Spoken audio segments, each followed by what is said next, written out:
On the nights of the 13th and 14th of March 1941, the town of Clydebank was largely destroyed by German air raids, suffering the worst destruction and loss of civilian life in Scotland.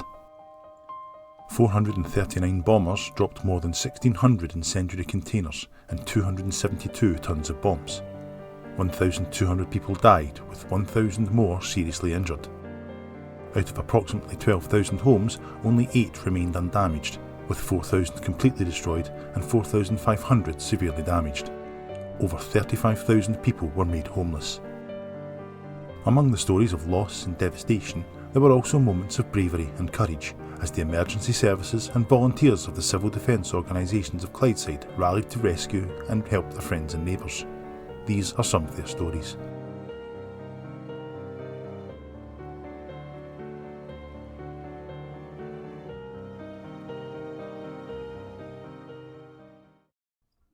Mary Haldane and Hugh Campbell were both ambulance drivers. The ambulance Mary was driving was blown on its side by a bomb. The same explosion destroyed another ambulance nearby. Mary went to the rescue of the occupants of that ambulance, giving them first aid and shelter. She then remained on duty for the rest of the night and the following 2 days. Hugh also had his ambulance destroyed by another bomb. He climbed out, walked for 3/4 of a mile through the bombardment to the ambulance depot, obtaining another ambulance and returning to pick up more injured. They both received the Order of the British Empire for their service. Constables John Stirling and Joseph Park of the Southern Division of the Glasgow City Police discovered a 3-year-old girl trapped in the wreckage of a tenement building. They dug through the wreckage to reach her, all while fire, smoke, fractured gas mains and unstable walls hindered their progress and endangered their lives. Eventually, after 5 hours, they managed to successfully rescue her. For their actions, they both received the OBE. Constable Archibald Walker was knocked down by a blast which demolished part of a 2-storey tenement. Despite suffering from shock, he entered the building to help people out. He lifted furniture, beams of wood and heavy stones to free those who had been trapped.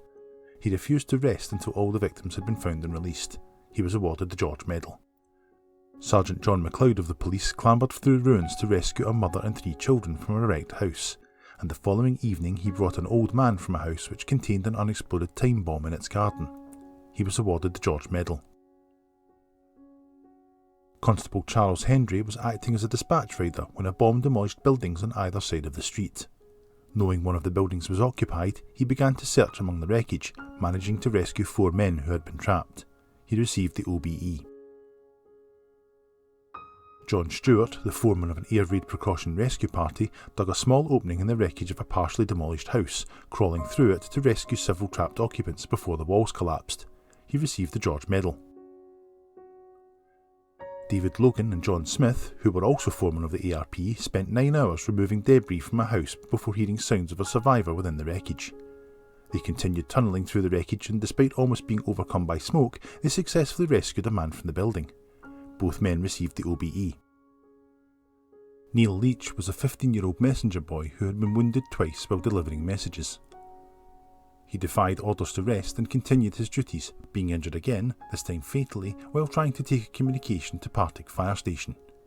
He received a commendation from the King, and a memorial to him and 4 other messengers who were killed was unveiled by the Lord Provost of Glasgow in Dulbeth Cemetery.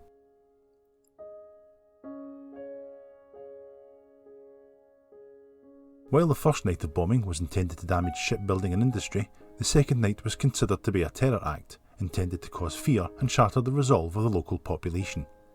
In fact, it did the opposite, and these tales of bravery and valour only go to show how resilient and determined the people of the Clyde can be under adverse situations. If you would like to learn more about the German raids on Clydeside, we recommend the book River of Fire by John MacLeod, which cover the events and aftermath in much more detail. You can purchase a copy through our online bookshop. We hope you found our story interesting.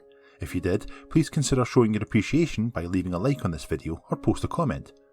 Please do share this video with others, and subscribe to our channel if you'd like to see more.